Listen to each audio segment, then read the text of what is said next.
جب مدینہ طیبہ میں آئے، ایک یہودی سب کو پانی بیچ رہا ہے، پینے کا پانی۔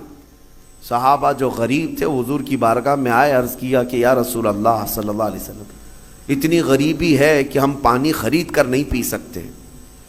حضور اکرم صلی اللہ تعالیٰ علیہ وسلم نے اعلان فرمایا، سبسکرائب کیجیے ہمارے چینل نور رضا کو اور بیل آئیکن کو پریس کیجیے جس سے آپ کو ہماری نیو ویڈیو کی نوٹیفیکیشن ملتی رہے۔ مدینہ طیبہ میں جب حضور تشریف لائے، حالات کیا تھے؟ ایک ہی کنواں تھا میٹھے پانی کا، اور وہ بھی یہودی کے قبضے میں تھا، وہ پانی بیچتا تھا، تو پانی بیچا جاتا تھا۔ ظاہر سی بات ہے یہ استحصال آج بھی کچھ لوگ کرتے ہیں۔ جب ضرورت کی چیزیں نہیں ملتی مارکیٹ میں تو کچھ مالداروں کے پاس یہ چیزیں ہوتی ہیں، اور وہ لوگوں کو جو 10 روپے کی وہ 100 روپے میں بیچتے رہتے ہیں۔ یہ احتکار اسلام میں ناجائز و حرام ہے، لوگوں کی مجبوری کا فائدہ اٹھانا۔ جب تمہارے لیے ضرورت تھی، یہ 5 روپے کا ماسک جو ہے 50 روپے میں بھی بیچا جا رہا تھا، کیونکہ اب لوگوں کو ضرورت تھی۔ تو لوگوں کی ضرورت کو دیکھ کر کے اس کا منافع بڑھا دینا اور لوگوں کی مجبوری کا فائدہ اٹھانا، اسلام اس کی کبھی اجازت نہیں دیتا۔ جب مدینہ طیبہ میں آئے، ایک یہودی سب کو پانی بیچ رہا ہے، پینے کا پانی۔ صحابہ جو غریب تھے حضور کی بارگاہ میں آئے، عرض کیا کہ یا رسول اللہ صلی اللہ علیہ وسلم، اتنی غریبی ہے کہ ہم پانی خرید کر نہیں پی سکتے۔ حضور اکرم صلی اللہ تعالیٰ علیہ وسلم نے اعلان فرمایا، کوئی ہے ہم میں سے جو اس کنویں کو خرید کر کے اللہ کی رضا کے لیے وقف کرے اور مسلمانوں کو پانی پہنچائے، اس کے لیے اللہ تعالیٰ جنت کی پوری نہر عطا فرمائے۔ حضرت عثمان غنی کھڑے ہوئے، مال والے تھے، پیسے تھے، کہا کہ یا رسول اللہ صلی اللہ علیہ وسلم مجھے اجازت دیں، میں یہ سودا کرتا ہوں۔ گئے، لیکن ماننا بھی تو چاہیے۔ جو مالک ہے کنویں کا اس کے پاس آئے، یہودی تھا، اس سے کہا تو یہ کنواں مجھے بیچ دے، اور ریٹ لگانا شروع کیا۔ کتنا جو تھا ہی نہیں اس وقت کا ریٹ، آپ نے 1000 درہم سے شروع کیا، 1000، 2000، 3000، 4000 درہم چاندی کے سکے کو کہتے تھے۔ 10,000 درہم پر بھی لگائے، وہ دینے کو تیار نہیں ہوا، کہا نہیں میں بیچوں گا نہیں کنواں۔ پھر حضرت عثمان غنی نے ایک راستہ ہی نکالا، کہا اچھا ٹھیک ہے تو نہیں بیچے گا، پارٹنرشپ میں تو کر لیتے ہیں، آدھا آدھا کر لیں گے، تو آدھا مالک میں آدھا مالک، ایک دن تو بیچ ایک دن میں بیچوں گا۔ وہ اس بات پر راضی ہوا کہ کنواں تو میرے پاس ہی رہے گا، پارٹنرشپ میں لے لوں گا۔ 12,000 درہم چاندی کے سکے دے کر حضرت عثمان غنی نے کنویں کی آدھی ملکیت اپنے حاصل کر لی، آدھی ملکیت لے لی۔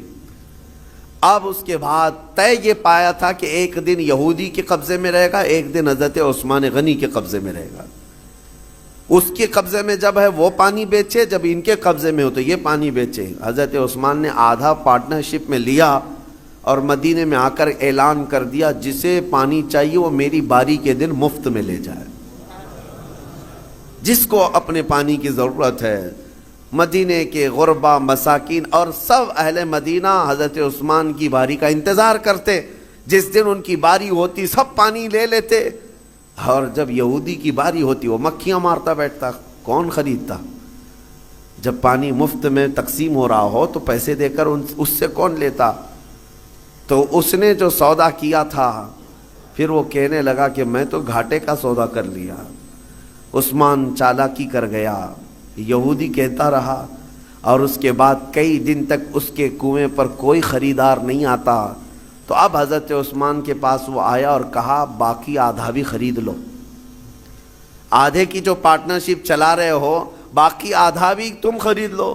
حضرت عثمان غنی اس وقت کہتے ہیں اب مجھے خریدنا نہیں ہے، پارٹنرشپ پہ ہی چلیں گے، آدھے آدھے پر ہی چلیں گے۔ پھر حالات یہاں آئے کہ بہت اونے پونے اس یہودی کو چند سکوں پر، چند درہموں پر اپنا پورا کنواں دے کر جانا پڑا۔ حضرت عثمان غنی نے بہت مختصر سی دولت سے باقی کا کنواں خرید لیا، اور اس کے بعد بارگاہ رسالت آپ صلی اللہ علیہ وسلم میں حاضر ہوئے، عرض کرتے ہیں یا رسول اللہ صلی اللہ علیہ وسلم اس کنویں کی ملکیت مجھے پوری کی پوری حاصل ہو گئی، میں آپ کو گواہ بنا کر عرض کرتا ہوں میں اس کنویں کی ملکیت سے دستبردار ہوتا ہوں، آج سے یہ کنواں صرف اور صرف اللہ کے نام پر وقف ہو گیا۔ جسے پانی چاہیے. وہ کنواں آج بھی 1400 سال کے بعد پانی دے رہا ہے مدینے میں, آج بھی موجود ہے. پورے مدینے کو پانی پلایا. مدینے والے جب تک رہے پانی پیتے رہے. پورے خلفائے راشدین کا دور گزرا, صحابہ تابعین کا دور گزرا, نہ جانے کتنے بادشاہوں کا دور گزرا. وہ کنواں اسی طرح موجود ہے. آج کے دور میں بھی جا کر کے دیکھیں, پورا ایک محلہ ہے بیر عثمان نام سے مدینے میں. بیر عثمان کا مطلب ہوتا ہے عثمان کا کنواں, پورے محلے کا نام ہے. یہ میں آپ کو یہ کہنا چاہتا ہوں, اللہ نے اگر آپ کے پاس کوئی چیز دولت عطا کی, نعمت عطا کی, اس کو اگر مخلوق خدا پر ریٹرن کرتے ہو, ختم نہیں ہوتا, مولا ہمیشہ کے لیے قائم فرما دیتا ہے. اور قرآن میں وَأَمَّا مَا يَنْفَعُ النَّاسَ فَيَمْكُثُ فِي الْأَرْضِ, جو لوگوں کو نفع دیتا ہے وہ زمین میں ہمیشہ برقرار رہتا ہے. لوگوں کو نفع دیتا ہے وہ زمین میں برقرار رہ جاتا ہے. آج کے اس ظالمانہ نظام کے خلاف میں بات کروں گا. اقوام متحدہ UN کی رپورٹ کے اعتبار سے, ابھی پچھلے سال کی بات کر رہا ہوں, 2022 میں تقریباً 53 کنٹریز ایسی ہیں جس میں 11.5 کروڑ لوگ صرف بھوک کی وجہ سے مرے ہیں. 11.5 کروڑ لوگ بھوک مری. یہ دنیا کا اتنا بڑا وہ ہے. میں پوچھنا چاہتا ہوں, یہ رپورٹ نکالنے والے وہ بڑا ادارہ ہے, وہ بڑا ادارہ ہے اقوام متحدہ UN, جن کے پاس بڑے بڑے کنٹریوں کے بادشاہ آ کر بیٹھتے ہیں میٹنگوں کے لیے. تو رپورٹ نکالنے والوں کو کیا یہ شرم نہیں آتی کہ افریقہ کے غریب بچوں کی تصویریں چھاپ دیتے ہو؟ عربوں کی سونے کی کرسی کو کبھی کیوں نہیں ہلا کر کے پوچھتے کہ تمہارا ایک لقمہ ان کی زندگی بناتا ہے؟ کیوں نہیں پوچھا جاتا؟ دنیا میں یہ نظام نہیں ہے. دنیا آج مالداری کے حصول میں اور کمپٹیشن میں اتنی آگے بڑھ رہی ہے, ہر کوئی مال میں کمپٹیشن کرنا چاہ رہا ہے. آج عربوں کی حالت بھی دیکھیں آپ جا کر, وہ اونچی بلڈنگیں بنانے میں ایک دوسرے کی دوڑ میں لگے ہوئے ہیں.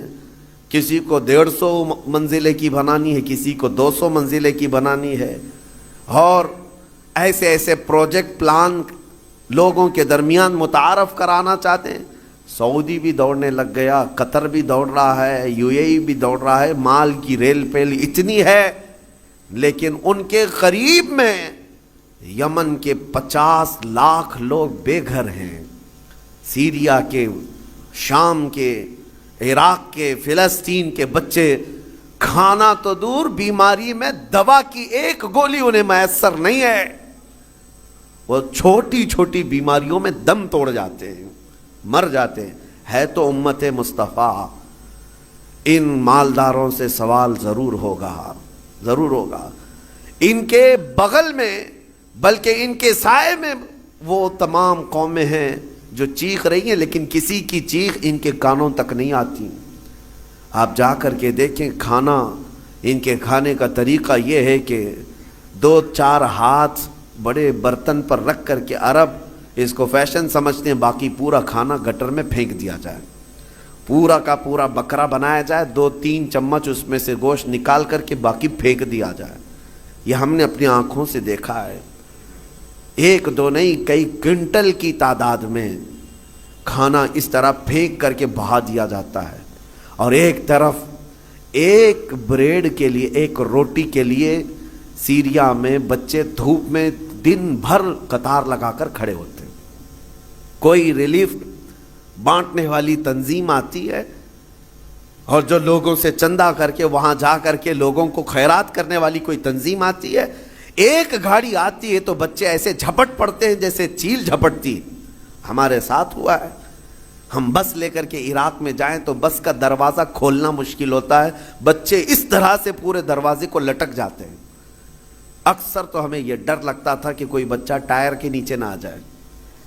ڈرائیور سے ہم بار بار کہتے بھی تھے کہ اتنے بچے ہیں, ایک بار بس کسی محلے میں چلی جائے تو 100-150 بچے 5 سال سے 7 سال کی عمر کے, دیکھو تو ان کے چہرے گلابی رنگت خوبصورت ہے, لیکن الجھے بال, پھٹے کپڑے, اور ہمارے کپڑوں سے لپٹ جائیں, اور بانٹنے والا تھک جاتا ہے. مجھے یاد ہے 11ویں شریف کے موقع پر بکرے ذبح کر کے ہم نے اپنا نہیں پکایا, ان غربا اور مساکین کے جو ریفیوجی کیمپ تھے اس میں لے کر کے گئے.